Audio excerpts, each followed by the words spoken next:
عباس فكر بي.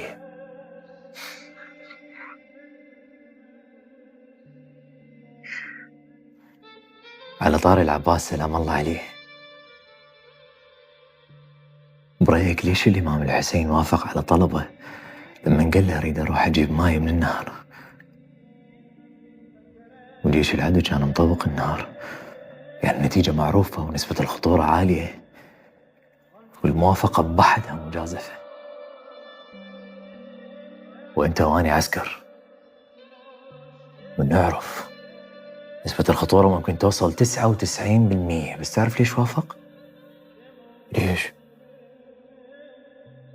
لأن هذا واجب إنساني.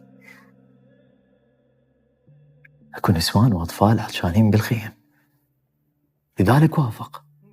والنوف